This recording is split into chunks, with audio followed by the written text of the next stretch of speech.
Hello my dear friends, you're on the Military Summary channel, and today we will discuss the situation in Ukraine on the 11th of April of 2023. Today we have a lot of very interesting updates, so let's start. And first we're going to start with Artyomovsk. As you can see, there are a lot of icons in this area. The Russian sources and the Ukrainian sources published a lot of video and photo confirmation of the results of clashes inside the town. Today the head of Wagner's Prigozhin reported that they control around 80% of this town, including the central part of Bakhmut. He published his own map of Artyomovsk, and according to his map, the central part was under Russian control. Furthermore, he reported that Ukrainians controls just 10% of western part of Bakhmut and of Artyomovsk. And furthermore, he added that another 10% is in the gray zone between Russian forces and Ukrainian forces. The Minister of Defense of Russian Federation, for the first time since the beginning of the special military operation, called Wagner's as the main forces who currently storms Artyomovsk. Also, the Minister of Defense added that the flanks of the Wagner group are protected by the air divisions. If we take a look at the Western's deployment map, we're going to see that the northern flank is under protection of 106 Air Assault Division. And there are 3 battalions, 3 groups, 3 units, and all these units belongs to Wagner. And currently they are storming the western part of Bakhmut. The Russians took a decision to deploy their air assault division on the north because they understand that if the Ukrainians are going, and if they're going, Ukrainians are planning to start any unblocking and counter-offensive operation, everybody understands that this is the only possible way for the Ukrainian forces. So that's why the Russians need to be sure for 100% that they are able to defeat and repulse any Ukrainian attack. Furthermore, if we take a look at Bakhmut inside, today there was first photos and videos of the railroad station, where currently there are very heavy clashes. And this railroad station is almost reduced to ruins. And the thing is that, by the way, if when talking about the entire day, the previous 24 hours, more and more sources from the Ukrainian side talk about the possible retreat from Artyomovsk. More and more sources were saying that the battle for Artyomovsk comes to its logical end. And of course, we understand that sooner or later Artyomovsk is going to fall. But the thing is, the question what I have, how the Ukrainians are going to retreat and to step back from this town. Currently, they're overpopulated and over-concentrated in the western part. It is very difficult to retreat from this town. As we discussed, the number of Ukrainian forces that located currently in Artyomovsk is around from 10,000 till 15,000 soldiers. Let's move to the deployment map, and this map shows a lot of interesting updates. First of all, as you can see, if we take a look at this map, that the main force that the Ukrainians took a decision to keep in Bakhmut is territorial defense forces that are located along the combat line, and the volunteer forces. There are Georgian forces, Chechensky forces, Belarusian forces, and so on. And when talking about combat line, mainly there are territorial defense forces. Also, there are some number of special forces, but the main goal of the special forces in Artyomovsk, currently in the western part, to keep this block on the west, because this is the main block, and until the Ukrainians are able to keep this area, they can think, or they can count on at least some kind of evacuation, rotation, or at least retreating, at least with the minimum losses. As if the Ukrainians lose this block, the entire Bakhmut will be encircled, and the forces that currently in Bakhmut will be destroyed and will be captured or something like this. Also today we received the first confirmation about the Ukrainian forces on the northern western part of Bakhmut from this area. If you take a look at this map, there are 241st Brigade, there is first Mariupol forces, there is Spartan forces, and so on. And the Russians are saying, and some sources published, that these forces are currently something like blockaded or in a small operational encirclement, at least this 241st Brigade, at least the parts of this brigade. And the sources are saying that this brigade asked for some kind of evacuation and some kind of safe road for their forces to retreat and step back. And they were asking for this since the beginning of April.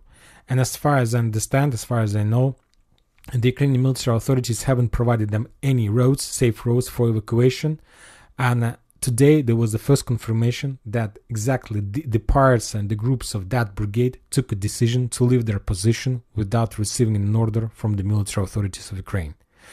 If you remember, almost every single collapse of every single town during the special military operation always started from at the point when some parts, some battalion, some brigade took a decision to leave their position and to step back without receiving an order from the military authorities. If you remember, I'll remind you just a few cases. For example, Solidar fell, and the entire operation, encirclement operation of Bakhmut started exactly at the same time when the 118th Territorial Defense Brigade in Yakovlevka were defeated, had a lot of damage. They asked for help for evacuation, but the Ukrainian military authorities didn't provide them help, and they took a decision to leave their position without receiving an order. And that was the first step after the entire Solidar has fell.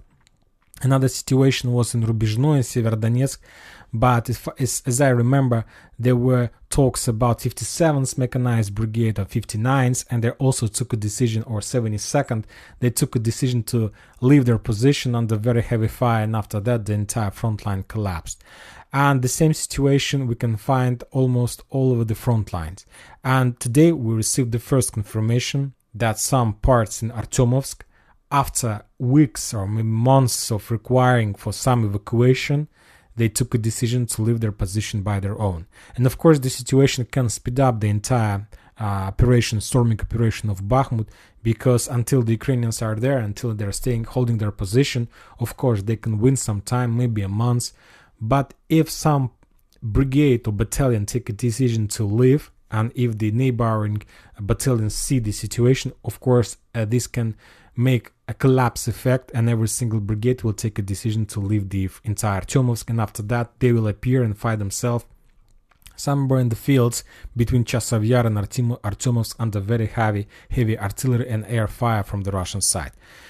The thing that I'm trying to say that situation in Artyomovsk is very critical, and we understand one more time that Artyomovsk is going to fall very soon. The question I have, how the Ukrainians are going to evacuate and save this 10,000 army. From the current perspective, I don't see any solution for the Ukrainians. The only solution is to save maybe 30 or 40% of this army, and the rest of the army will be destroyed under heavy Russian fire. For example, the Ministry of Defense of Russian Federation reported that during the clashes in the vicinity of Artyomovsk and on the rest of the Donbass front line, the Ukrainians lost something around 490 soldiers, 19 armored vehicles, including 4 tanks and 4 artillery systems. Furthermore, on this front line, Donetsk, the Ukrainians lost 3 raiders AN-TPQ-50.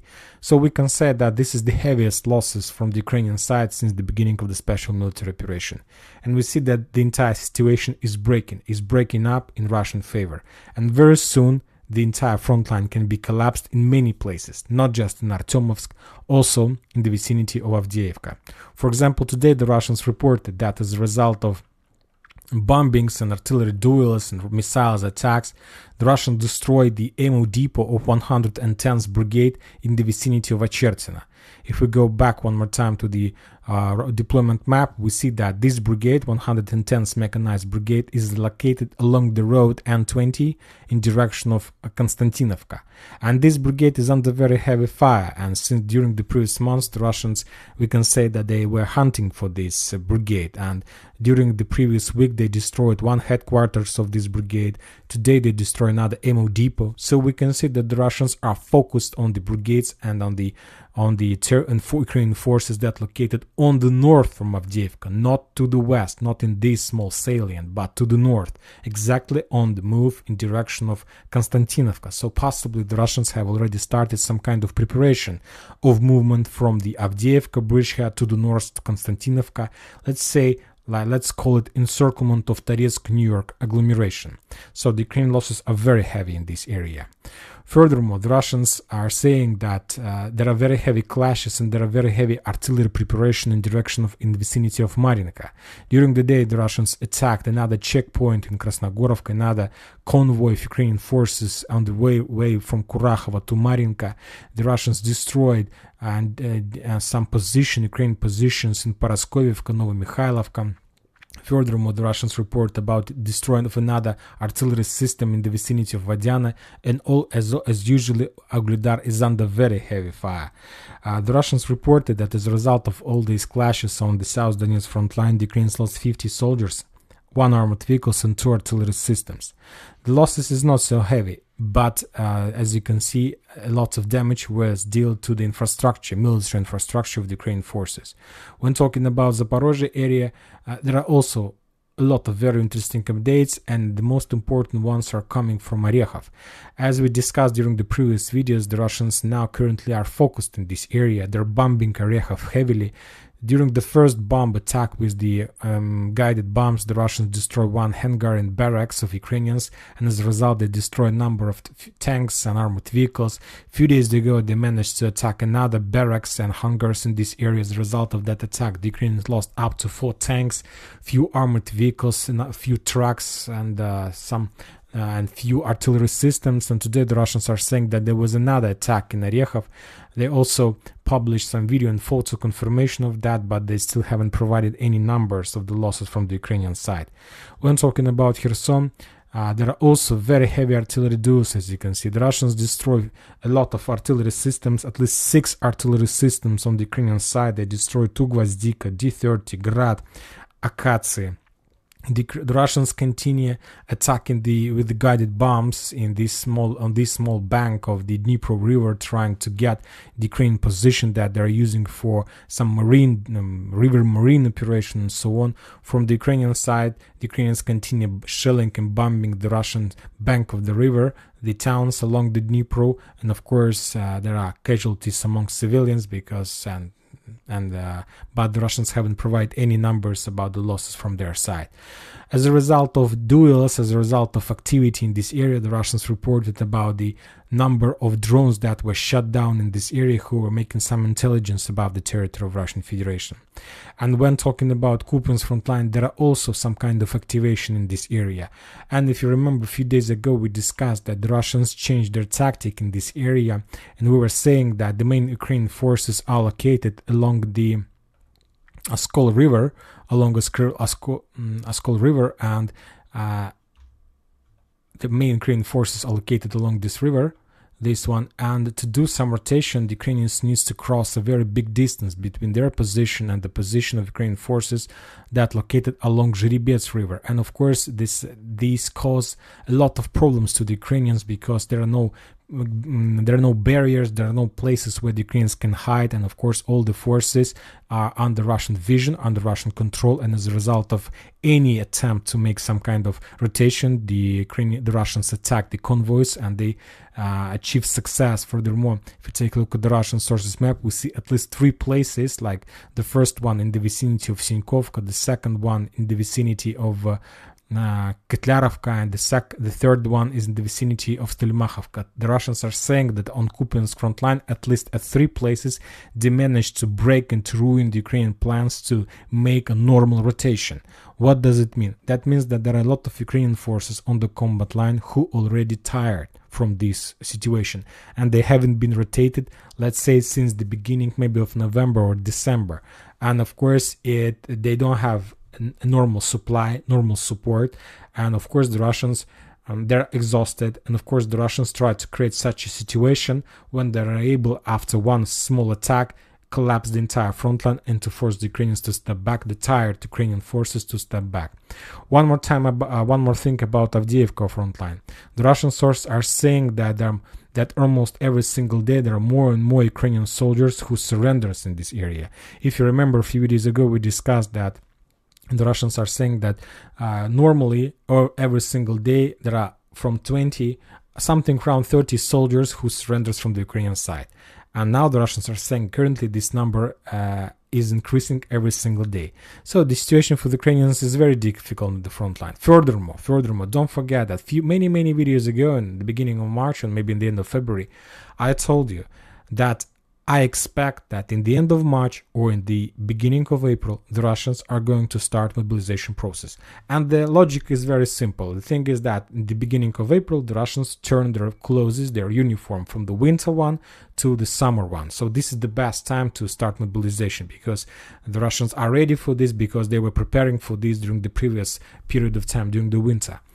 And today is 11th of April and we don't see any mobilization, at least till today. For example, today the Russians adopted very interesting law.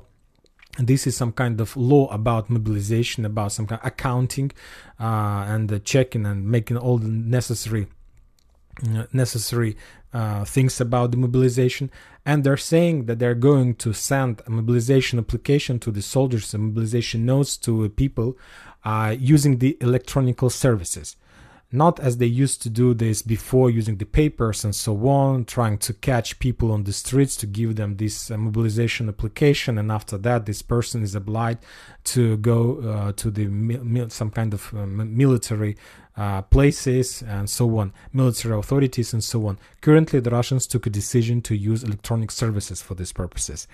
And there are a lot of things related to this adoption. First of all, if a person is selected to be mobilized from this very moment, he can't leave country. The borders are closed for him.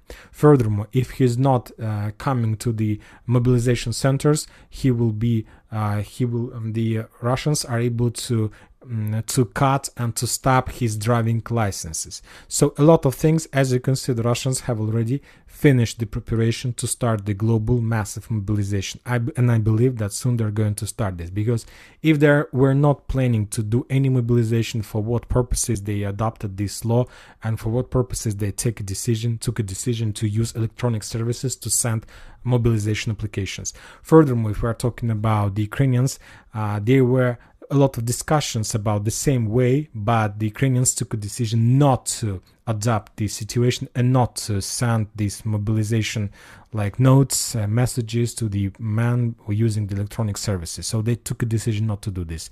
I don't know why, but maybe because they were afraid of that the Ukrainian population, men will leave Ukraine immediately. And the Russians found a solution how to do this, and we'll see what is there going to be next. And that's it for today. Military Summary channel reminds you can condemn any violence in Ukraine. Thank you for your watching. Subscribe to my channel, put your likes, join my Patreon. Have a good day. Bye bye.